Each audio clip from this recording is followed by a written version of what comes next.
హల్లెలూయా. చూసినప్పుడు ఒక్క విషయాన్ని మనం జ్ఞాపకం చేసుకోవాలి. ఏమని? ఇంత గొప్ప జనానికి న్యాయం తీర్చడానికి నాకు కొంచెం వివేకం అంటే జ్ఞానాన్ని ఏమని చెప్పేసి దేవుని అడిగాడు. ఈ ప్రభుని అడిగినప్పుడు ప్రభు ఏమవుతున్నాడు సార్? చదవండి. సొలొమోను చేసిన ఈ మనవి ప్రభుకి అనుకూలమైన కనుక దేవుడు అతనికి ఇలాగూ సెలవించాడు. దీర్ఘాయువునైనను ఐశ్వర్యమైనను శత్రువులు ప్రాణమునైనను నువ్వు అడగక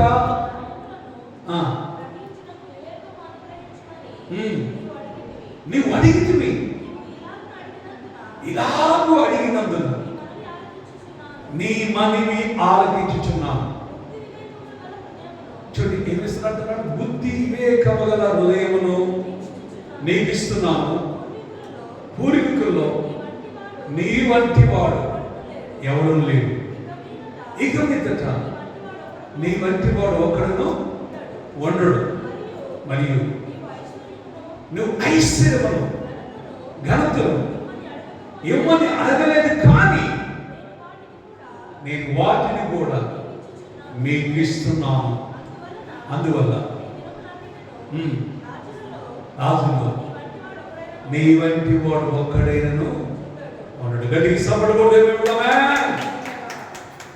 చూసారు, దావీదు మహారాజు సుస్థని చెప్పిన మాట. తన కుమారుడు ఎలా ఉన్నాడంటే ఇప్పుడు గొప్ప రాజుగా ఉన్నాడు. ఆయనను నీతిమంతులు ఎడవబడ్డారు, కానీ వారి సంతానము విచ్చిమెత్తుకోవడం కానీ ఎన్నడూ నేను సృష్టి ఉన్నది. ఈరోజు ఒక్క విషయాన్ని జ్ఞాపకం చేసుకోండి. ఈ ఉపవాస ప్రార్థన నీ మీద ఉన్న ఆశీర్వాదం ఆ బిడ్డకి రావాలి. నీ మీద ఉన్న కృప నీ బిడ్డల మీదకి రావాలి. నువ్వు చేసే ప్రార్థన ఆ బిడ్డల మీదకి రావాలి. నీ బిడ్డలు ఆస్వాదించబడాలంటే నీతో పాటు నీ దేవుని సన్నిధిలో ఉండాలి. దేవుని సన్నిధిలో ఉండి వాళ్ళు నేర్చుకోవడానికి ఎక్కువ ప్రయత్నము చేయాలి. దేవుని సన్నిధిలో పాట పాడేవారు ఉండాలి, మధ్యలో వచ్చేవారు ఉండాలి, ఆరాధించేవారుగా ఉండాలి, ప్రభువుని మహిమపరిచేవారుగా ఉండాలి. గడిగలు చేద్దామా? అందుకోసం ప్రభు అంటే నన్ను గణపరిచిన వాడిని నేను గణపరుస్తా, నన్ను మహిమపరిచిన వాడిని నేను మహిమపరుస్తా. గడిగలు చేద్దామా? హల్లెలూయా. అందుకోసం నా ప్రియమైన దేవుని వెళ్ళారా ఒక్క విషయాన్ని జ్ఞాపకం చేస్తాను. ఇక్కడ ఇంకొక మాట, ఏమి నేర్పాలి మన పిల్లలకంటే ఏది నేర్పుతాం మనం మన పిల్లలకి? ఎక్కువ బాగా చదువుకోవాలిరా, బాగా చదువుకోవాలి. ఓకే, మంచిది, చదువుకోవాలి. ఇంకా మంచి ఉద్యోగము చేయాలి. హల్లెలూయా. మంచి ఉద్యోగం చేయాలి, మంచిది. మరి మంచి ఉద్యోగం చేయాలన్నా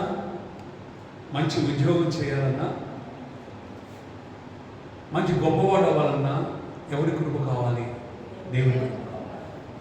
అందుకోసం దేవుని కృప కావాలంటే ముందు నీ బిడ్డలను ముందు నీవు భక్తి కలిగాను ఉండాలి, నువ్వు భక్తి పరులుగా ఉండాలి. తర్వాత నీతో పాటు నీ పిల్లలు భక్తితో ఎదగాలి. ఇలా మందిరంలో చాలామంది ఏమనిస్తుంది?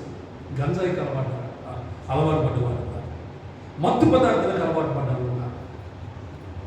నేను ఇటు ఒకసారి నేను పోయాను ప్రేమ మన సరదాగా వెళ్తున్నాం. ఎక్కడికి వెళ్తాం? మనం ఎక్కడికి వెళ్తున్నారు ఇప్పుడు? చెరుగడ్డ, ట్యాంక్ బండ పెట్టారా? మనం స్టార్టింగ్లో పోయేటప్పుడు యేసయ్య గారి చర్చికి ఇటు పోయేటప్పుడు ఇప్పుడు దారిలో కొంచెం ముందుకెళ్ళండి. యవనస్తులు అందరూ కూడా, ఆడపిల్లలు కూడా తాగుతున్నారు. మా పద్మామ ఇద్దరం కలిసి వెళ్ళాం ఒక పని మీద. ఫుల్గా తాగుతున్నారు, కొట్టుకుంటున్నారు. అయ్యగారు ఇంటికి వచ్చారు అంటాడు. యవనస్తు ఇటు ఎందుకు వచ్చారు? వేరే పని ఏం చేస్తున్నారు? పొద్దున్నుంచి ఇక్కడే ఉన్నావు, ఇక్కడ ఎవరు రాలేదు.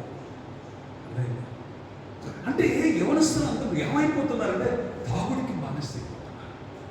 అది ఎవరు తప్పు అనంటే ఎవరు తప్పు? అమ్మా అమ్మ భక్తి లేదు, భక్తి లేదు, భక్తి విధానం లేదు. ఒకటి గుర్తుంచుకో, నా ప్రియమైన దేవుని బిడ్డ, మనం అన్నీ నేర్పుతాం కానీ ఈ లోకంలో అన్నీ కూడా మనం నేర్పకుండానే వస్తాయి. ఒక చెడ్డ అలవాట్లు నేర్పకుండా వస్తాయి, మంచి మాత్రం నేర్పాలి. భక్తి నేర్పాలి, మంచిగా మంచి మార్గంలో నడవాలని వాడు నడవాలని నేర్పాలి. కానీ చెడ్డ మొత్తం నేర్పకుండానే వస్తాయి. ఎవరు నేర్పాల్సిన అవసరం లేదు. అక్కడికి చెడిపోని ఏమొద్దు కానీ కొద్ది డేటా వచ్చింది, అసలు ఏమి చెప్పాల్సిన అవసరం లేదు. చెడ్డవి మొత్తం ఈజీగా నేర్చుకుంటాడు. అర్థమైందా? చెడ్డవి మొత్తం ఈజీగా నేర్చుకుంటాడు.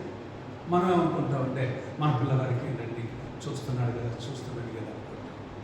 ఓకే, మంచిగా చూస్తే పర్వాలేదు, దాంట్లో చెడి చూసి ఆలోచన పడ్డాడు అనుకోండి, మన చేతికి రాడు. అందుకొస్తే నా ప్రేమ లేదా ఈ దేవుడికి మనం నేర్పరిచిన పిల్లలకి నేర్పరిచింది మనం చేయాల్సిన ప్రార్థన. దావీదు యొక్క చేసిన ప్రార్థన తన పిల్లలకి ఆశీర్వాదం మార్చడం. సొలొమోను చూసినప్పుడు ప్రపంచ దేశంలో అన్నిటికంటే కూడా గొప్ప రాజు, నీలాంటి వాడు ఇంకా పుట్టడో దేవుడే అన్నాడు. నీ అంత జ్ఞానము కలిగిన వాడు ఉండడో అని దేవుడు చెప్పాడు. గడిగలదు. అందుకోసం సొలొమోను చూసినప్పుడు దావీదు చనిపోయేటప్పుడు కూడా కుమారుడికి ఏం చెప్పాడో తెలుసా? రాజుల గ్రంథంలో మొదటి రాజుల గ్రంథం 2వ అధ్యాయం మొదటి వచనం చదువు. మరణకాలము సమీపించక తన కుమారుడైన సొలొమోనునకు ఇలాగూ ఆజ్ఞాపించను, లోకులందరూ పోవచ్చిన మార్గములో నేను పోవచ్చున్నాను. కాబట్టి నీవు ధైర్యము తెచ్చుకొని నిబ్బరము కలిగి నీ దేవుడిని యెహోవాను అప్పగించిన దాన్ని కాపాడి ఆయన మార్గములను నడుచుకునే ఎడల నువ్వు ఏ పని పూనుకున్నా, నువ్వు ఎక్కడ తిరిగినను అన్నిటిలో ఈ వివేకముగా నడుచుకుందు. గడికి సపడు వెళ్దామా? లాస్ట్కి చనిపోయేటప్పుడు కూడా ఏం చెప్తున్నాడు తెలుసా దావీదు? తన బిడ్డలు మనం ఏం చెప్తాం? మన పిల్లలకి మన భక్తి ఎలాంటి భక్తి? దావీదు లాంటి భక్తి మనకు ఉన్నదా అని ఒక్కసారి మనం ఆలోచించాలి. దావీదు లాంటి భక్తి, దావీదు లాంటి విశ్వాసము మనకుందా?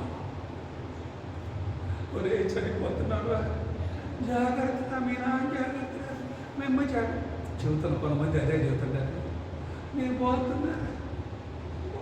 కొంతమంది చెప్పకుండా పోతారు. నిజంగా భక్తి చేసే వ్యక్తికి నిజంగా తన మరణము కూడా తెలుసు, తనకు వచ్చే శోధన కూడా తెలిసింది. ప్రార్థించే వారికి తన పిల్లలకి ఏం జరుగుతుందో జరగబోతుందో కూడా దేవుడు తెలియజేస్తాడు.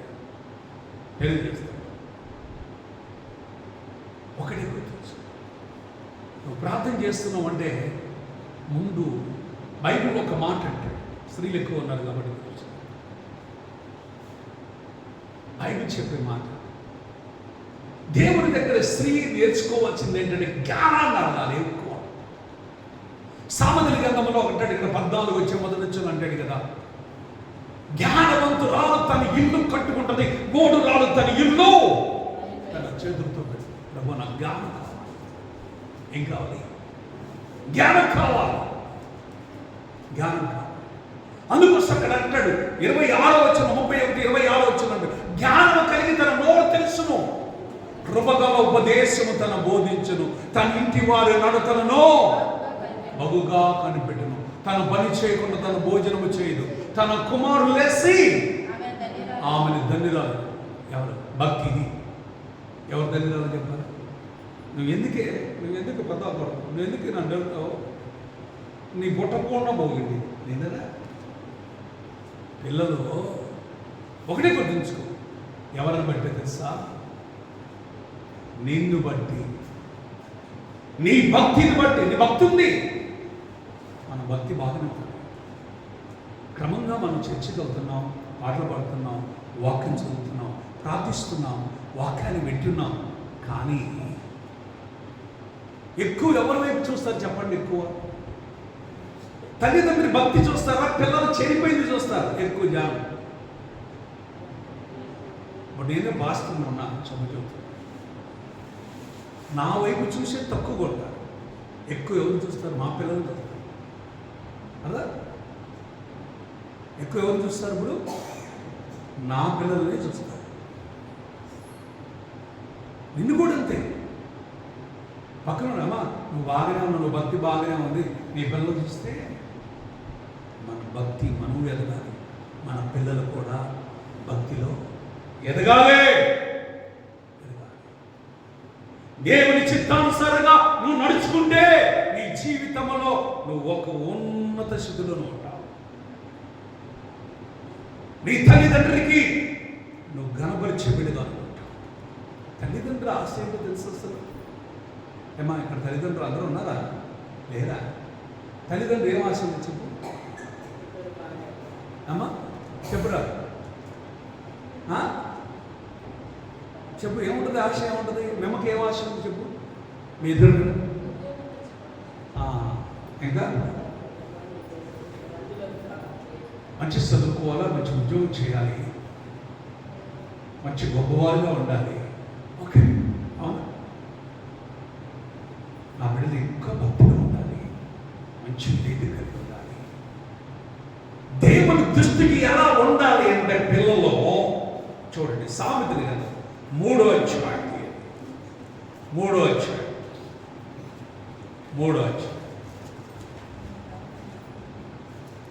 తీసారా? సామెతలు 3వ అధ్యాయం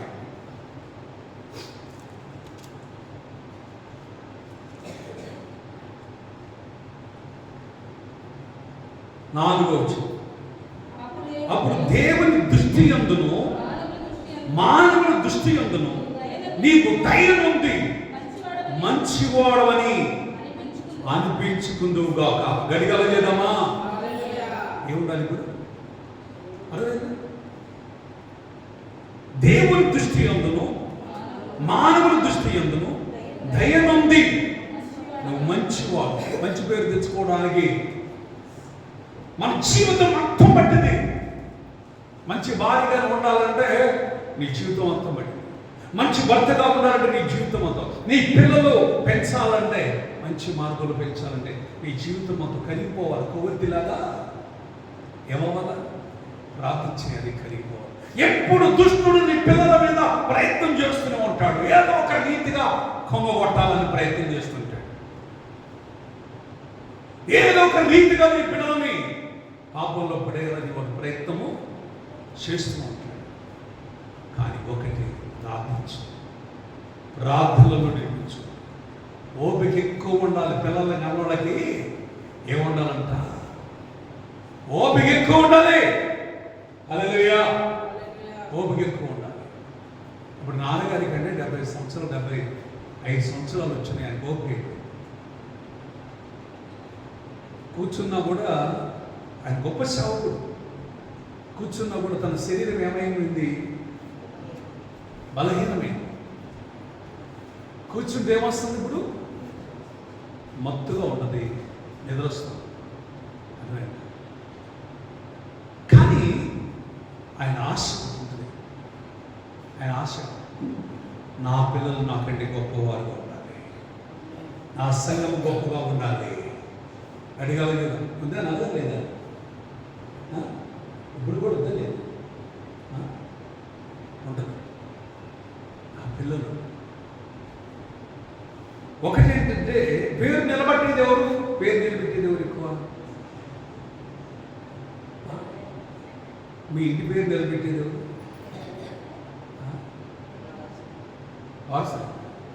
ఆడపిల్లలు కాదు. ఆడపిల్లలైనా మగపిల్లలైనా నీ బిడ్డలు అంతే.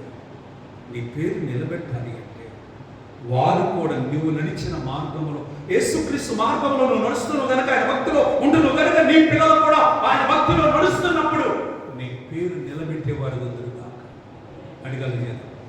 నేను ఒక ఇంటికి వెళ్తే ప్రార్థన చేసేందుకు వెళ్ళాను.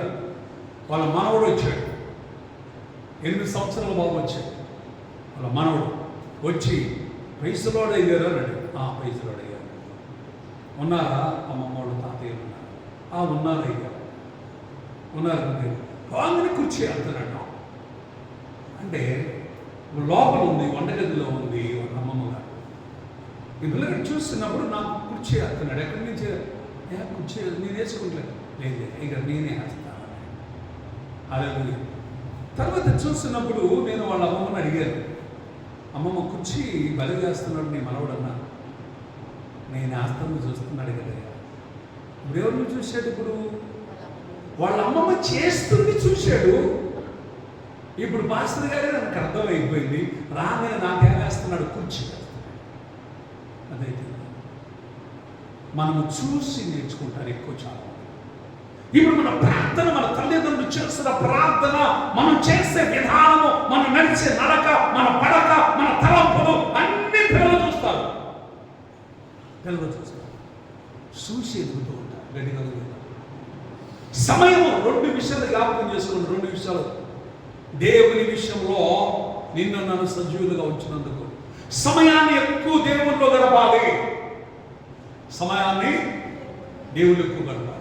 మన ధనమును కూడా, దేవుడిచ్చిన ధనము మనకిచ్చింది కూడా దేవునికి వాడబడాలి.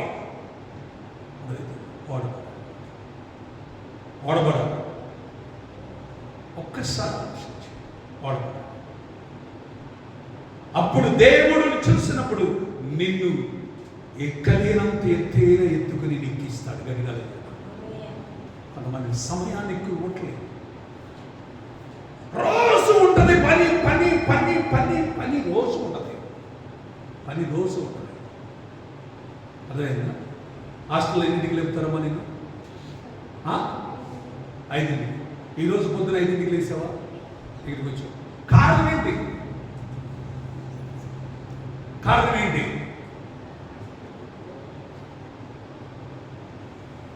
ఇక్కడ 2 విషయాలు కనపడుతుంది. కారణం ఏంటి? అక్కడ భయం ఉంది, ఇక్కడ ఏం లేదు. ఇక్కడ అంటే మామూలు చెప్తున్నా, జాగ్రత్తగా. ఏం లేదు, భయం ఉంది అక్కడ. వాటిని కొడతాడేమో చూస్తున్నాడు. టైం ప్రకారం రాకపోతే, టిఫిన్ కొడతా టైం ప్రకారం రాకపోతే ఏమైంది? క్యాన్సర్. ఏమన్నా ఎప్పటికో వస్తే నీకోసం. మరి స్కూల్లో కూడా, కాలేజీకి కూడా పోయిన తర్వాత, అందరూ పోయిన తర్వాత బతుకుంటారా? టైం మెయింటైన్ ఉంటుంది కాదు. అవునా కాదు? అమ్మ టైం మెయింటైన్ చేయట్లేదు, మీ పిల్లలు మీటికి చేస్తారు. ఎందుకంటే ఎవరికి చెడ్డ పేరు వస్తుందక్క? తల్లిదండ్రులు. తల్లిదండ్రులు కాదు వచ్చేది ఎవరికి? ఏమే ఇప్పుడు 0 వచ్చింది, రేపు పరీక్ష రాసిన తర్వాత 0 వచ్చింది, ఫెయిల్ అయిపోయింది. ఎక్కువ పాస్ అయిన వాళ్ళని చూస్తాడా, 0 అయిన వాళ్ళని చూస్తాడా? ముందే వాళ్ళకి అర్థమైపోయి, అమ్మా మీ పిల్లల్ని తీసుకెళ్ళమ్మా, వీళ్ళు ఉన్నా మా కాలేజీకి చెడ్డ పేరు వస్తుంది. అవునా? అమ్మా అంటే ఇప్పుడు అదే సేవకు నేను చెప్పాను అనుకోండి, అమ్మా సరిగా నడవట్లేదు భక్తులు, నువ్వు ఈ చర్చి కాకపోతే ఇంకో చర్చి పో. అంతే కదా? ఏంటంటే ఈ చర్చి కాకపోతే ఇప్పుడు ఎవరిని గద్దించే, ఇప్పుడు గవర్నమెంట్ స్కూల్ కాను ప్రైవేట్ స్కూల్కి ఒకటి ఉంది తేడా. గవర్నమెంట్ స్కూల్లో డబ్బులు ఇచ్చే పని లేదు, ఫ్రీగా అయితే చదవాలి. టీచర్ గద్దించిందనుకో 10 మంది వస్తారు టీచర్. ఒక దెబ్బ కొట్టినా చిన్న వాద పడదనుకో, ఏందమ్మా అక్కడ వచ్చారు ఎవరన్నా వెంటనే నీ కొట్టలేదు. ఎందుకు కొట్టట్లేదు? ఇదే భయం. Government teacher. అది ప్రైవేట్ వాళ్ళకైతే డబ్బిచ్చి, అర్థమైందా? డబ్బిచ్చి చదివిస్తున్నావు, కొడతారు వాళ్ళు. నన్ను కొట్టాడు వచ్చేసి పోతాం, మనం పోతాం. ఏడ కూడా పోతాం. మీరు డబ్బిచ్చారు, రేపు నీ బిడ్డ చదవకపోతే ఎవరు చదవలేదని మేము మీరు కొట్టరు మమ్మల్ని. మరి భక్తిని కూడా ఏమండాలి? భక్తిని కూడా చూస్తున్నప్పుడు నీవు భయపడాల్సింది నాకు కాదు. ఎవరికి భయపడాలి? ఎవరికి? ఇప్పుడు ఒకడు ఎత్తబడ్డాడు, ఒకడు ఎడవబడ్డ తర్వాత ఏంటి మన పరిస్థితి?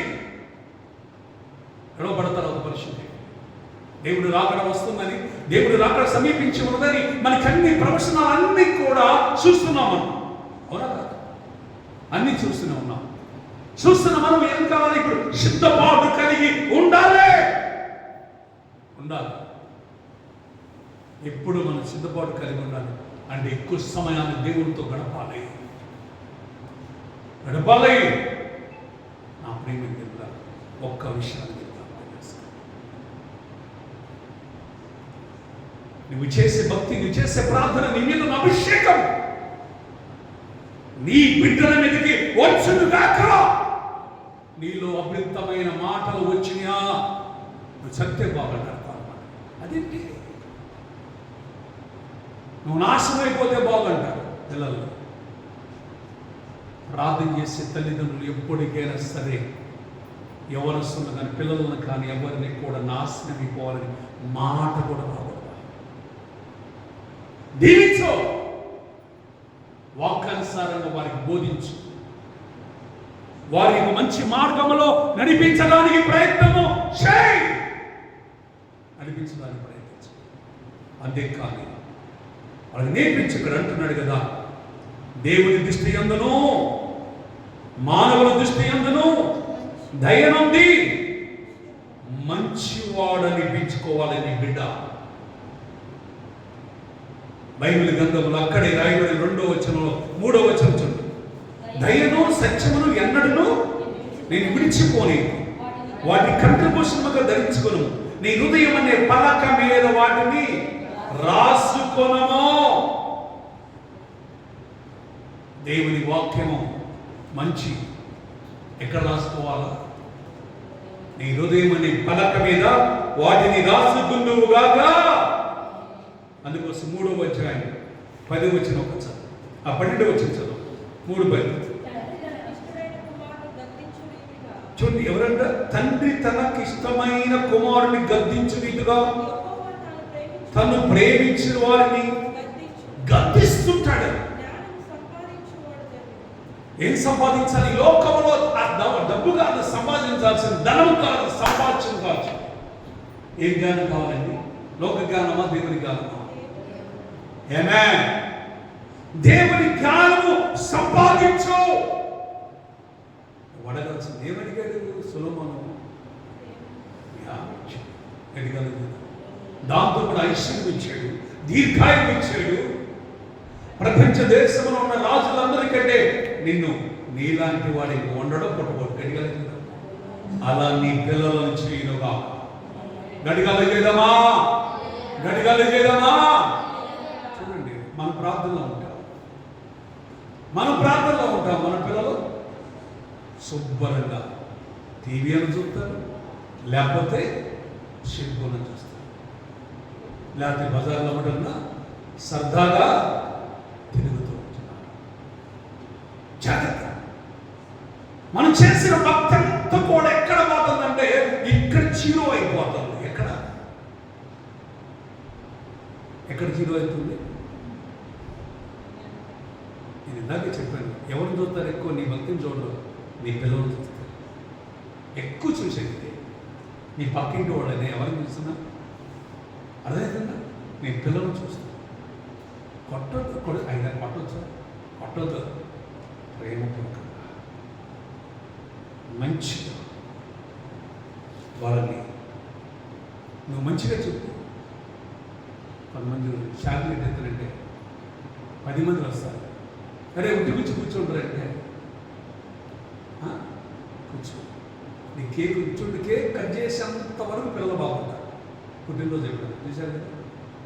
దేనికి వస్తారు అసలు? పుట్టినరోజు అంటే చాలు పిల్లలకి ఏముందని ఇస్తున్నారనికి? కేక్ ఉంది, చాక్లెట్. ఇంకా కట్ చేసిన తర్వాత పెట్టకుండా ఇల్లే తింటుంటారు పిల్లలు అందరూ. పెడతారేమో దానికి వెళ్ళి చెప్తుంటారు. కొందరు పిల్లగాళ్ళు పెట్టండి అంటే పెడతారా ఇల్లు వీడిదల్లో వెళ్ళిపోతారు. అందుకోసం పిల్లలు వాళ్ళు నేను గడిపెడుతూ ఉంటారు వాళ్ళు. కానీ ఆ కేక్ ఇచ్చిన తర్వాత ఏం చేస్తారు మామూలు అక్కడ కాశీ కూడా ఉంటారు. అవునా ఉంటారు అక్కడ ఉండరు. అదే అంటే వాళ్ళు దేనికోసం వచ్చారండి? కేక్ కోసమే వచ్చారు. మరి దేవుని సన్నిధి దేనికి రావాలి?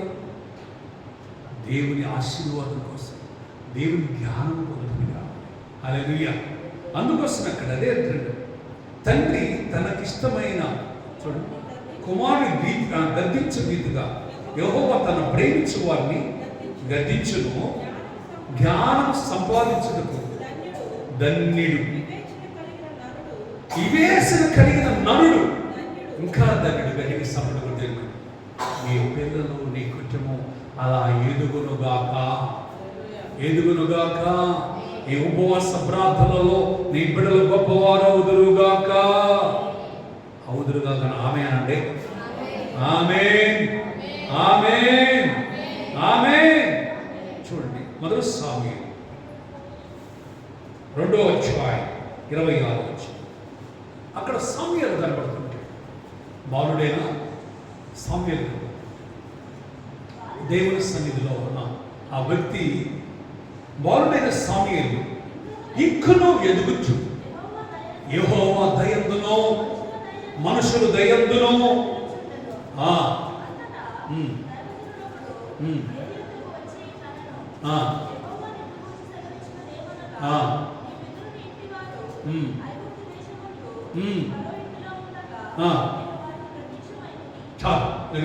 ఇంక చాలా సామ్యము బాలుడైన సామ్యుయేలు దేవుడు ఏం చేశాడు? గొప్ప ప్రవర్తన దేవుడు చేశాడు. అందుకొస్తుంది పిల్లలు నా ప్రియమైన దేవుడు ఒక గొప్పవారుగా ఉండడానికి ప్రార్థించాడు, ఒక ఎస్తేరు వలె ఉండడానికి ప్రార్థించాడు. నీ బిడ్డ ఉన్నతమైన చదువులు చదివి ఉన్నతమైన కృప పొందుటకు సాయి. నేను మన ఒక సాక్షి నా ప్రియ ఒక తల్లికి 3 పిల్లలు పుట్టారు. కానీ 3 పిల్లలు పుట్టిన తర్వాత 3 పిల్లలు చనిపోయారు. 3 పిల్లలు చనిపోయిన తర్వాత ప్రభు దగ్గరికి వచ్చింది, ప్రారంభించింది.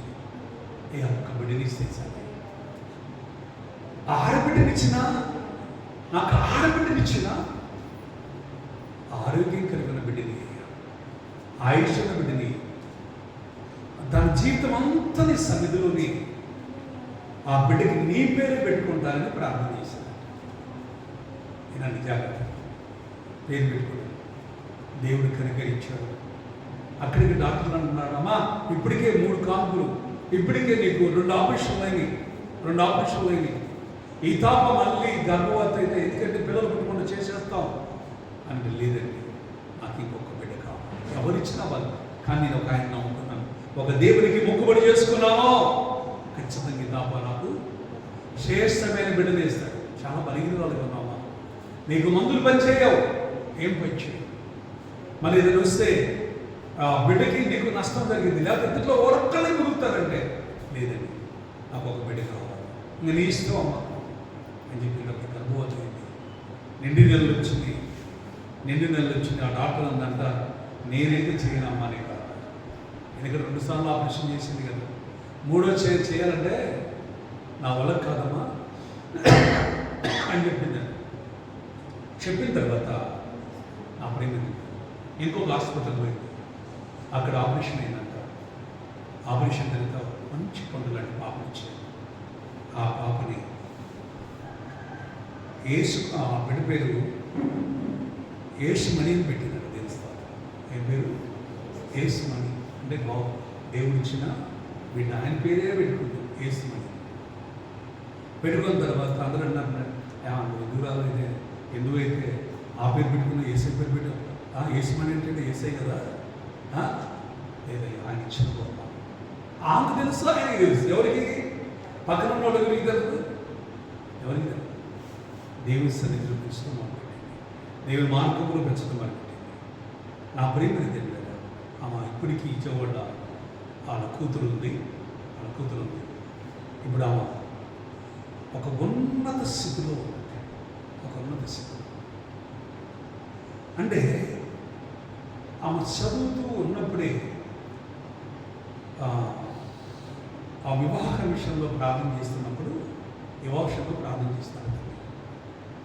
మరి వివాహం చేయాలా, జాబ్ చేయాలా అని ప్రార్థన చేస్తే వివాహమే చూపించాడంటే దేవుడు. వివాహం చూపిస్తే మరి ఎవరయ్యా, నా బంధువులు చాలామంది ఉన్నారు, నా బంధువులకి ఏమంటారంటే లేదు, నేను ఏర్పాటు చేసిన వాళ్ళు ఉన్నారు తెలుస్తాను. నేను ఏర్పాటు చేసిన వాళ్ళు మన మీకు తెలిసే ఉంటుంది, అది పేరు నాకు తొందరగా రావట్లేదు. వాళ్ళ మందిరానికి వెళ్తారు.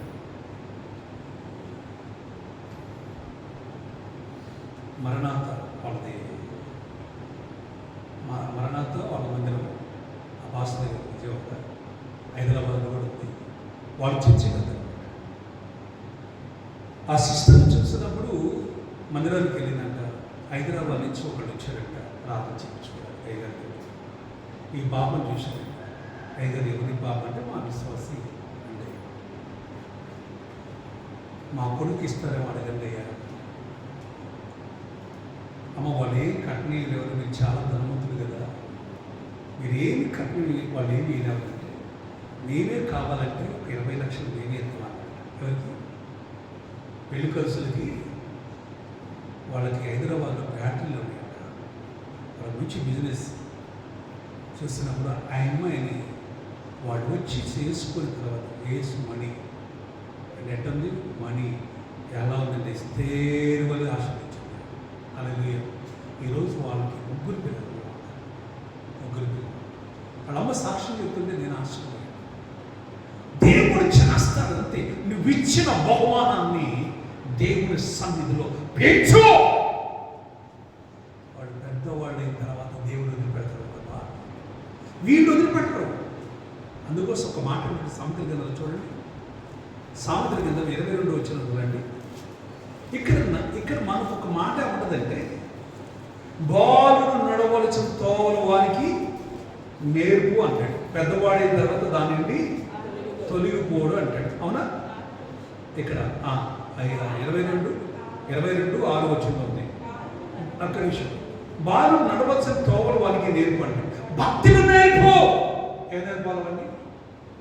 ప్రార్థించడం నేర్పు, ఆటలు పాటలు నేర్పించు, చదువుకోవడం నేర్పించు, పెద్దలని ఎలా మాట్లాడాలని నేర్పించు, విధేయత నేర్పించు. అదేవిధంగా వాడు పెద్దవాడైన తర్వాత తొలిపోతాడా? తొలిపోతాడు, ఏమాత్రం తొలిగిపోడు. అందుకోసం మనకి నేర్పాల్సింది ఏంటంటే 37వ కీర్తనలో ఉంది కదా, 37వ కీర్తనలో 27వ వచనంలో రాయబడింది, కీడు చేయటము మాని మేలు చేయటం నేర్పాలి. ఏం నేర్పాలి ఇప్పుడు పిల్లలకి? ఏం నేర్పాలి? మేలు చేయడం నేర్పు. మేలు చేయడం వారికి నేర్పించు. వాడు పెద్దవాడు అయిన తర్వాత మేలు చేస్తాడా, కీడు చేస్తాడా? ఏమా చిన్నప్పటి నుంచి మేలు చేయడం నేర్పాడు అనుకోండి, పెద్దవాడు అయిన తర్వాత కూడా వాడు మేలే చేయనుగాక. తల్లిదండ్రికి దీవెనకరంగా, నీకు మహిమకరంగా, అందరికీ ఆశీర్వాదముగా నీ బిడ్డలు ఉందురుగాక. అందుకోసం చూడండి బైబిల్ అక్కడే రాయబడింది. చదువు ఏలయనగా యెహోవా న్యాయమును ప్రేమించువాడు, తన భక్తులను విడవడు. వాడు ఎన్నటన్నిటికీ కాపాడబడుదురుగా. గడిగలుగుదాం. నీ పిల్లల గురించి, ఇప్పుడు భక్తిలో ఉన్న పిల్లల గురించి భయపడాల్సిన అవసరము లేదు. ఉందామా? ఉందా? లేదు. నీ భర్త గురించి ప్రార్థన చేయి, నీ పిల్లల గురించి ప్రార్థన చేయి, నీ కుటుంబం గురించి ప్రార్థన చేయి. దేవుడు రేపేం జరగబోతుందో దేవుడు తెలియచేయరుగా. గడిగలుగుదాం. నేను 10వ తారీఖు మా బాబు వెళ్ళాలి, నేను ఢిల్లీ వెళ్ళాను. నాకు ఒక కళ వచ్చింది, బండి ఆగిపోయిందండి. నేను అది బయలుదేరుతాను, ఇటు బయలుదేరుతాను, బండి వస్తుంది. నేను అక్కడికి చెప్పాను, అరే బండి ఆగిపోయినట్టు దేవుడు చూపించాడుగా, అంటే నీ ప్రయాణము ఆగింది, అని అన్నాడు. ఆగిపోద్ది. అయినా వాడు బయలుదేరాడు. ఎక్కడ స్టేషన్ దాకా పోయాడమ్మా, స్టేషన్ దాకా పోయాడు, క్యాన్సిల్ అయింది. ఇంటికి తిరిగి వచ్చి ఢిల్లీ వెళ్ళాలా అంటే దేవుడు ఏం చెప్తున్నాడు? నువ్వు ప్రార్థించాయి. అర్థమైందా? లేనిపోయి చూపించదు, జరిగేది జరగబోయే దేవుడు ముందుగా మనకి దేవుడు చూపించదు. గడికి సపడబోతే ప్రార్థించి, విశ్వాసంతో ప్రార్థించే, నీ పిల్లల కోసం, నీ కుటుంబం కోసం, సంఘం కొరకు ప్రార్థన చేసినప్పుడు దేవుడి కార్యాలు జరుగునుగాక. అడగలేదమ్మా? నీ బిడ్డలు ఎప్పుడు గొప్పవారు ఉండాలనుకుంటున్నావా, కొద్దిగా ఉండాలనుకుంటున్నావా? ఏమా? నీ బిడ్డలు ఎప్పుడు కూడా గొప్పవారుగా ఉందురుగాక. నీ బిడ్డలు ఎప్పుడు కూడా, ఎందుకోసమే ఇక్కడ అంటున్నాడు, ఆయన భక్తులను విడిచిపెట్టడు. నీ బిడ్డలు భక్తులుగా ఉన్నారనుకోండి, దేవుని యందు భయభక్తులు కలిగిన వారుగా యవనస్తులు యవనరాలు బిడ్డలు ఉన్నారంటే దేవుడు విడిచిపెడతాడా? మనుషులు మాటిచ్చి తప్పుకుంటారు, కానీ దేవుడు మాటిచ్చి తప్పుకునే దేవుడు కాదు. అక్కడ ఏమంటున్నాడు? ఎన్నడకి కాపాడబడదు. భక్తిహీనులు సంతానం నిర్మూలమైపోతే. ఆమేన్. గడికి సపోర్ట్ మేము పడదామని. హల్లెలూయా. ఇక్కడ ఒకటే చెబుతున్నాడు, జాగ్రత్తగా గ్రహించు. భక్తిహీనుడు సంతానము ఏమైపోతాడు? తాగుబోతులు గాను, తిరుగుబోతులు గాను, దైత్యులు గాను తిరుగుతూనే ఉంటాడు. ఏమైపోతుంది తెలుసా? నిర్మూలమైపోతుంది. ఒక రోజు వాళ్ళ సంతానం ఉండదు. బైబిల్ గ్రంథంలో ఒకరు ఉన్నారు భక్తిహీనుడు. ఎవరు చెప్పండి? ఏవో భక్తిహీనుడు ఆయన. ఫస్ట్ మన జాతి కాలంలో కనపడుతుంటాడు కయ్యోను ఏమైపోయింది చూస్తున్నప్పుడు శాపం. కయ్యోనుతో అన్నాడు, నువ్వు దేశ దిమ్మరమై ఉండుగాక అన్నాడు. భక్తిహీనుడు. ఎప్పుడు కయ్యోను సంతానం ఇప్పటికీ ఉన్నారు. ఆ భక్తిహీనత ఇప్పటికీ ఉంది. వాళ్ళకి భక్తులు దేవుని పిల్లలు వర్ధులుతుంటే వాళ్ళు వారవలేదు. ఎలా ఉంటారు తెలుసు వాళ్ళు ఎప్పుడు? ఎందుకు కయ్యను ఎవరు చంపాడు? తన తమ్ముడిని ఏబేలుని. అర్థమవుతుందా? ఓకే హల్లెలూయా. దేవునికి అర్పించడంలో దేవునికి ఇష్టంగా ఉంది. అర్థమైంది? అందుకోసమే భక్తులు చూస్తున్నప్పుడు వారి కొరలు ఆడుతుంటుందండి. ప్రార్థన మన వాళ్ళకి కూడా ఉంటాడు. ఒకరు ప్రార్థన చేసేవాడు అనుకో, ప్రార్థన చేయాలి, నువ్వు భక్తి ఇంద్రాలు అవుతూ నేను కూడా అలా చేయాలి. ఎలా ఉండాలి? పాటలు పాడాలని చూసి అమ్మో ఆ పిల్లలే పాటలు పాడతారు, మా పిల్లలు పాడాలి ఇట్లా అనుకోకండి. మా పిల్లలు కూడా పాటలు పాడాలి ఇట్లా అనుకోండి. అంతేగాని పాటలు పాడేవాళ్ళు చూసి, ప్రార్థించేవాళ్ళు చూసి, భక్తి చేసేవాళ్ళు చూసి మనం నేర్చుకోవాలి. మనం అని ఉండాలి. అబ్బో అది ఎప్పుడు కూడా అదేంటా? అది వారం లేని బుద్ధి. మనం ఇప్పుడు భక్తిహీనులుగా ఉంటాం. వారం లేని వాళ్ళు ఎక్కువ ఎవరంటే భక్తిహీనులు లేదా? అయ్యో ఆ భక్తిహీనుడే కయ్యవాడు. అర్థమైందా? తన తమ్ముడు వర్ధులుతుంది చూసి, అర్థమైందా? తన తమ్ముడు చంపినవాడు మళ్ళా ఉండకూడదు. గట్టిగా చేద్దామా? గట్టిగా సపోర్ట్ కొడదామా? అందుకొస్తుంది ఎప్పటికైనా సరే భక్తిహీనుడు సంతానము నిర్మూలము, నీతిమంతులు భూమి మీద స్వతంత్రించుకుందరుగాక. ఎప్పుడు నీ బిడ్డలు నీతిమంతులుగా ఉందరుగాక, ఈ భూమిని స్వతంత్రించుకుందరుగాక, ఆశీర్వాదముతో నింపబడునుగాక. అందుకోసం ఇంకా కింద అంటాడు, నీతిమంతులు భూమిని స్వతంత్రించుకుందరు, వారి ధాన్యము నిత్యము నివసించదు. నీతిమంతులు జ్ఞానమును గురించి గట్టిగా సపోర్ట్ కొట్టే న్యాయమును ప్రకటించును. దేవుని ధర్మశాస్త్రము వారి హృదయములో ఉంటుందంటే గట్టిగా సపోర్ట్ కొట్టే ఏమన్నారమ్మా? ఏముండాలి? దేవుని యొక్క ధర్మశాస్త్రము, దేవుని వాక్యము ఎక్కడ ఉండాలి? హృదయం. అందుకు హృదయం అనే పలక మీద రాసుకుందరు కాక. గడిగలిగేదమ్మా? చదువు లేదు అయ్యారు, మాకు అసలు చదువు లేదు, మాకు అన్నా నేను కూడా బాగానే చదివాను కూడా, ఇదే చదివాను కూడా. ఏమ్మా ఉందా? నాకు కూడా ఉందే. చెప్పండి. అసలు నేను చదువుకోలేదని చెబుతున్నా కూడా కొంతమందికి నమ్మట్లా. అసలు చదువుకోలేదండి. నేను దేవుడు ఇచ్చిన జ్ఞానం, దేవుడు ఇచ్చిన కృప, దేవుడు పిలుచుకున్నాడు, దేవుడు వాడుకుంటున్నాడు. అదే వాడుకుంటున్నాడు అంటే మాస్టర్ గారు మీరు అబద్ధం అంటున్నారు. అయ్యా మీరు 3వ తరగతి చదివగానే పుడికి బండిలో మనకి కావాలి లా. మరి ఎట్లా చదువుతున్నాను? దేవుడిచ్చిన కృప, దేవుడిచ్చిన జ్ఞానం. గడిగలగేదమ్మా? నాది కాదు, దేవుడిచ్చిన జ్ఞానం.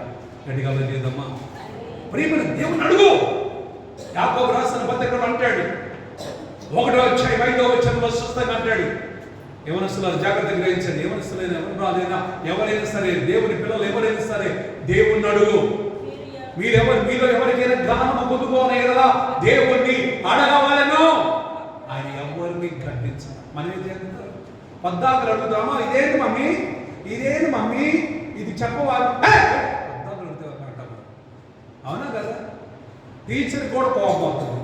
మేడం మేడం మేడం ఇదేందో చెప్పరా అని అడుగుతుంటారమ్మా స్కూల్లో. అడుగుతుంటారా? అడుగుతుంటే కోపడతారా లేదా? ఒక్కసారి అడిగితే పర్లేదు, 2-3 సార్లు అడిగితే కోపం వస్తుంది. ఏమో మీరు అడిగారా? ఎన్నిసార్లు చెప్పాలి? చెబుతున్నాను. కానీ దేవుడు అంటున్నాడు, ఏమన్నాడు సార్? నేను ఎవరిని గద్దించక అనుభవానికి విస్తారం ఇస్తాను. ఇంకేమన్నాడు కదా సార్? ఏమాత్రం సందేహించకుండా దేవుణ్ణి అడగవలెను. సందేహించేవాడు గాలి చేత రేపబడిన తరంగం, అంటే సముద్రం తరంగం వలె ఉంటాడు. వస్తదా దేవుడి జ్ఞానాన్ని ఇస్తాడు, ఇవ్వడు. దేవుడు ఇచ్చిన జ్ఞానం శ్రేష్టమైనది. గడిగలదు. నీ పిల్లలకు దేవుని జ్ఞానం ఇచ్చునుగాక, దేవుని జ్ఞానంతో నింపబడునుగాక, నింపబడునుగాక, నింపబడునుగాక. నీ బిడ్డలు ఎప్పుడు కలిసి నీ కుటుంబం దేవుని సన్నిధిలో వెలుగుదురుగాక. ఒక్కడు గుర్తుంచుకో, ఆయన భక్తుల్ని ఎప్పుడు కూడా విడిచిపెట్టే దేవుడు కాదు. ఆయన ఇంకొక మాట మీకు చెప్పాలి.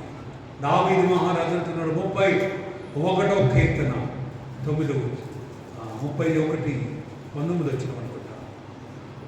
31:19 నీ యందు భయభక్తులు కలిగిన వారి నిమిత్తము నీవు దాసించిన మేలు ఎంతో గొప్పది. గట్టిగా సపడుగా దయమేమడమే గట్టిగా. ఎప్పుడు దేవుని యందు భయభక్తులు కలిగి ఉండు. దావీదు మహారాజు చెప్తున్నాడు, నీ యందు భయభక్తులు కలిగిన వారికి ఏంటంట? నిమిత్తము నువ్వు దాసించిన మేలు ఎంతో గొప్పది. గట్టిగా లేదా? నీ పిల్లల కోసం, నీ కోసం ఎంతో ఉంచాడు. గట్టిగా నరులు ఎదుట చూడండి, నరులు ఎదుట నిన్ను ఆశ్రయించు వారి నిమిత్తము నువ్వు సిద్ధపాటు చేసిన మేలు. దేవుడు మా కోసం ఏమిచ్చాడండి? ఏమిచ్చాడు? ఎవరు గట్టిగా ఏమిచ్చాడు? ఆయన సిద్ధపరిచిన మేలు ఎంతో గొప్పది. గట్టిగా లేదా? అవన్నీ పొందుకోవాలి. దేవుడు నాతో చెప్పిన మాట ఏంటో తెలుసా? అన్నీ పోయిన తర్వాత జీరోగా ఉన్నప్పుడు ప్రార్థన చేస్తుంటే, నేను ఇక్కడ ఉండను ప్రభా, నేను ఎక్కడికైనా వెళ్ళిపోతాను ప్రభా, నేను ఎక్కడికైనా వెళ్తాను, నీ సువార్త ప్రకటిస్తాను, నేను ఇక్కడ మాత్రం ఉండను ప్రభా. నిన్నటి దాకా జీప్ వేసుకొని, మోటార్ సైకిల్ వేసుకొని, కారు ఉండి, కోళ్ళపురం అప్పారం అంటే మంచి పేరు ప్రభా, నేను ఎక్కడ అస్సలు ఉండను ప్రభా, ఏమీ లేదు, తినడం ఉండడానికి కూడా ఇల్లు లేదు ప్రభా అంటే, ప్రభు ఎవరు తెలుసా? నాతో చెప్పిన మాట, నువ్వు ఎక్కడ పడిపోయావు అక్కడ నేను లేవలేదు. నేను భూదిగంతముల వరకు నేను వాడుకుంటాను. గట్టిగా లేదమ్మా. హల్లెలూయా. మరి దేవుడు ఇచ్చిన వాగ్దానము మనుషులు మాట ఇచ్చి తప్పుకోవచ్చాం, కానీ దేవుడు మాట ఇస్తే తప్పుకునే దేవుడు లేకుండా చేశాడు. దేవుడు ఇక్కడే నిలబెట్టాడు. హల్లెలూయా. అవునా? ఈ నెలలో కొరియా దాన్ని కూడా పంపించాడు దేవుడు. కొరియా కూడా తీసుకెళ్తున్నాడు. వాళ్ళే లక్షల రూపాయలు ఖర్చు పెట్టి దేవునికి సాధ్యం కానిది లేదు. అదే నేను వచ్చి కొరియా వచ్చి నేనేం చేసాను కదండి, నువ్వు చెప్పు, నేను ట్రాన్స్లేషన్ చేస్తానన్నా తెలుసు. అదే 30 మంది పేర్లు నా పేరు కూడా వచ్చింది దేవునికి. దేవుని చెప్పు మీద ఈ నెల 25వ తారీఖు అంటే దేవుని యొక్క ఎందుకు మాట చెప్తాను. దేవుడు ఇచ్చిన వాగ్దానం ఉందా లేదా? ఉందా లేదా? మరి అబ్రహాముకు దేవుడు ఎన్ని సంవత్సరాలకు ఇచ్చిన వాగ్దానం? ఎన్ని సంవత్సరాలకు ఇచ్చాడు? 75 సంవత్సరాలు వాగ్దానం ఇచ్చాడు. ఎన్ని సంవత్సరాలు నెరవేర్చాడని? 100 సంవత్సరాలు నెరవేర్చాడు. అబ్రహామునికి ఆశీర్వాదం ఇచ్చాడా? ఆశీర్వాదం లేనిపడి వచ్చాడా? నాన్నగారు మీరు ఎదురు ప్రతి స్థానంలో అందరూ ఆశీర్వదించబడి వాడేనా? హైదరాబాద్ ఒక సహోదరుడు పాప, వాళ్ళు హైదరాబాద్ వెళ్ళిపోతున్నారు. 10,000 రూపాయలు వస్తుంది. 10,000 రూపాయలు వస్తుంది. వాళ్ళ సొంత వాళ్ళే ఆటో, పాత ఆటో. నేను హైదరాబాద్ పోయి అక్కడ పోయి నేను పనిచేసి అది అక్కడ కిరాయి తోలి నీ 10,000 రూపాయలు ఇస్తావు. నువ్వు ఇస్తావో అటు వెళ్ళిపోతావు మాకు తెలియదు. అయినోళ్ళే ఆ తాళం తీసుకుని ఆటో ఇంట్లో పెట్టుకున్నాను. ఎట్లా ఆ బాధ నలిగిపోయి వాళ్ళు చాలా సమయం నెమ్మది లేదు. ఆ రోజు వాళ్ళ నాన్నగారు ప్రార్థన పెట్టడానికి వచ్చారు. అడవిలో రాడు పట్టుకుంటున్నారు. వాళ్ళు అక్కడికి వచ్చారు, ఏడుస్తున్నారు. ఆ రోజు ప్రార్థన చేశారు. దేవుడు నిన్ను అక్కడికే పోమంటున్నాడు, అక్కడ నిన్ను ఆశ్రయించబోతున్నాడు. దేవుడు వెళ్ళమ్మా, మళ్ళీ నువ్వు అక్కడికే. దేవుడు వాళ్ళందరికంటే నేను గొప్పగా దేవుడు ఉంచబోతున్నాడు అని ప్రార్థన చేసి పంపించాడు. నేను మర్చిపోయాను. నేను చెప్పిన దగ్గర సాక్ష్యం, గొప్ప సాక్ష్యం చెప్తుంది. అయినా ఆ రోజు చెప్పాడు, నేను చెప్పిన 7 సంవత్సరాల క్రితం మాట చెప్పాను. నేను మర్చిపోయా, కానీ నాలోంచి వచ్చిన మాట మర్చిపోలేని ఒక ఆయన ఉన్నాడు. ఎవరైనా ఏం చేశాడు? ఇప్పుడు వాళ్ళకి అన్నీ ఇచ్చాడు. ఇప్పుడు వాళ్ళు తక్కువయ్యారు. ఎవరో వీళ్ళు ఎక్కువయ్యారు, వాళ్ళు ఎక్కువ. వీళ్ళు దేవుడు అంత లేదు ఆశ్రయించాడు. నా ప్రియమైన దేవుడు, నేను ప్రార్థన పెట్టించుకొని 5,000 రూపాయలు కానుకిచ్చి అసలు నేను దేవునికి అయ్యారు కొంచెం ఎత్తున్నా అన్నారు వాళ్ళు. ఆకాశం ఇంకా ఒకటి గుర్తొచ్చు, దేవుడు ఎప్పుడు నీ స్థితిలో పడిపోయి మనుషులు మర్చిపోవచ్చు, మనుషులు నిన్ను దూషించవచ్చు. నీ స్థితి ఇప్పుడు కొద్దిగా ఉండొచ్చు, తదుకు మహాభివృద్ధి చేసేది దేవుడే. గడిగా చేద్దామా. నేను ఒక్కటి చెబుతున్నాను, ఈ సంఘము ఈ రోజు నుంచి నమ్మకంగా ఉంటే ప్రతి ఒక్కరిని దేవుడు దీవించబోతున్నాడు. నేను ఒక్కటే ఆశపడుతున్నాను, నేను ఆశ్రయించబడ్డాను కాదు, నా సంఘము నాతో పాటు కూడా ఒకరొకరు గొప్ప దీవులతో కూడా హల్లెలూయా ఆశీర్వాదం ఉండాలి. అందుకోసం నీవు ఆశీర్వదించబడదుగా. నేను అదే ప్రార్థన చేస్తున్నాను. పొద్దున్న 3 గంటలకు లేచి ప్రార్థన చేస్తాను. దేవుని ప్రార్థన చేస్తాను. ప్రతి ఒక్కరి కోసం ప్రార్థన చేస్తాను. మనం ఏ సమయంలో ఎప్పుడు పోలిస్తే ఆ పోలిచ్చి వాళ్ళ కోసం ప్రార్థన చేస్తాను. ఒకటి గుర్తుంచుకో, నా జీవితం అంతా కూడా దేవుడు నాకు ఇచ్చిన ఆయుష్ అంతా కూడా అనేకుల కొరకు ప్రార్థించే వ్యక్తిగా దేవుడు నచ్చుకున్నాక ప్రార్థించి నేను ఒకటే దేవుడు ఒకటే చెప్పాను, ఎవరు దీవిస్తారు, ఎవరు స్వస్థపరిస్తే వారు మీరు స్వస్థపరుస్తారు. ఇప్పటికీ దేవుడు చేస్తూనే ఉన్నాడు. దేవునికి మహిమ కలుగును కాక. ఎందుకంటే నేను గొప్పవాడిని కాదు, దేవుడు నన్ను పిలిచినవాడు, నన్ను ఏర్పాటు చేసేవాడు. అందుకోసం ఒకటి గుర్తుంచుకో, ఒకవేళ నా మాటలు మీరు తేలిగ్గా ఉండొచ్చాను, నా మాటలు ఎప్పుడు తేలిగ్గా తీసుకోవద్దు. నా నోటి నుంచి వచ్చాను. నేను చదువుకొని రాసుకొని చెప్పట్లేదు, దేవుడు పరిశుద్ధాత్మ చెప్పిన మాటలే మీకు తెలియజేస్తున్నాను. అదేవిధంగా ఆ మాటలు విని నువ్వు గ్రహించినప్పుడు నీవు హెచ్చించబడదువు గాక, నువ్వు దీవించబడదువు గాక, నువ్వు తలగా ఉందువు గాక, నువ్వు పైవాడుగా ఉందువు గాక. దేవుడు నన్ను ఒక మాట నటిస్తాను. నేను ఒకడు నన్ను దూషించాను. దూషిస్తుంటే నాలో నేనే బాధపడుతున్నాను. ఇప్పుడు నేనేం అనేది కాదు, ఏమి అనేది కాదు, ఒక సాగు. వాక్యం ఏం చెప్తుంది? నీ కుడి శంభ మీద కొడితే ఎడ శంభ చూపించు, నువ్వు దూషించిన వాళ్ళు దీవించు అని చెప్తుంది. కొన్ని బాధ అనిపిస్తుంది మనసులో, మళ్ళీ మనసులో బాధ అనిపిస్తూనే ప్రభు వారిని దీవించునుగాక, ఇచ్చిన వారిని దీవించునుగాక. ఒక సహోదరి ప్రవేశిస్తుంది, నా సేవకుని ఎవరు దూషించేవాళ్ళు వారిని శపిస్తున్నాను అంటారు. ఆమె నా గురించి ప్రవేశిస్తుంది. నేను ఆశ్చర్యపోయాను. ప్రేమింది అదేంటంటే ఆమెకు తెలవదు ఆ విషయం. నేను బాధపడతాను. నేను ఎవరిని దూషిస్తున్నాను, ఎవరు నేను దూషించి ఉన్నారో వాళ్ళని నేను శపించుతున్నాను. ప్రభువా శపించండి. నా మనసులో కూడా ఏమని ప్రార్థన చేస్తానంటే, ప్రభు వారిని ఎవరిని అను. నా ప్రియమైన ఒక్కొక్కరు ఒక్కొక్క రీతిగా ఉంటారు. కానీ ఒకటే గుర్తించు, మనం దేవుని దృష్టిలో ఎలా ఉండాలి తెలుసా? మనుషులు ఎదుగుతా మనుషులకి నాలో లోపాలు కనబడవచ్చు, నేను మంచివాడిని కాకపోవచ్చు, కానీ ఆయనకి తెలవాలి. ఎవరికి? నువ్వైనా నేను ఎవరికి, ఎవరి ఎదుట నీతిమంతులుగా ఉండాలి.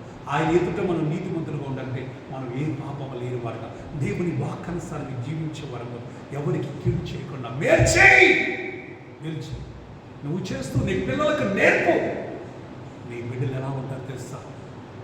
నీ భోజనం బలుచుతూ నీ పిల్లలు ఒలియో మొక్కల వలె ఉందురుగాక. ఆమె ఉందురుగాక. నీ బిడ్డలు ఎప్పుడు కూడా నానాటికి అభివృద్ధి పొందుదురుగాక. అందుకోసం దావీదు, నేను ఇప్పుడు చిన్నవాడునేంటిని, ఇప్పుడు నేను ముసలివాడునేంటిని, అయినా నువ్వు నీతిమంతులు ఎడవబట్టం కానీ వారి సంతానం బిచ్చమెత్తుకోవడం కానీ చూసి ఈరోజు రాసుకో, ఈ డేట్ కూడా రాసుకో. నీ పిల్లలు దినదినము ఏమవుతారంట? దయాలులే, రేపు అప్పించేవారుగా ఉందరుగాక. గట్టిగా సపోర్ట్ కొట్టే అలా దేవుడు నీ పిల్లలను చేయునుగాక, ఇచ్చేవారిగా చేయునుగాక, జ్ఞానవంతులుగా చేయునుగాక, మంచి భక్తిపరులుగా నీ కుటుంబాన్ని కట్టుకుందుగాక. ఈ రోజు నుంచి దేవుడు దావీదుకి ఇచ్చిన వాగ్దానం, దావీదు చూసిన అనుభవాలు మరి ఎరగ నెరవేరునుగాక. ఈ చిన్న మాటలు దేవుడు దీవించునుగాక. ప్రార్థన చేసుకున్నాం. మా పరిశుద్ధుడు మీరు నా తండ్రి యేసయ్యాని కొందునా చూస్తున్నాను. ప్రభు నా తండ్రి యేసయ్యాని కొందున ఎన్నో వాక్యాన్ని మా హృదయమును నీరు కట్టి పల్లెంపచేయమని ప్రార్థిస్తున్నాను. ప్రభు ఇంకా అనేకులు రాలేకపోయిన వచ్చిన వారందరూ కూడా ఈ లైవ్లో ఈ నాతని ముఖ్యంగా ఈ వాక్యాన్ని వింటున్న వారికి కూడా ఆశీర్వాదంతో నింపమని ప్రార్థిస్తున్నాను. మా దేశాన్ని, మా రాష్ట్రాన్ని, మా ప్రపంచ దేశాన్ని ముఖ్యంగా నా ప్రభు ఈ మాత్రం నీ కృపలో ఎదుగుచున్న సంఘ బిడ్డలందరినీ దీవించమని యేసు నామములో ప్రార్థించి దీవిస్తున్నాను తండ్రి. ఆమేన్. ఆమేన్. God bless you.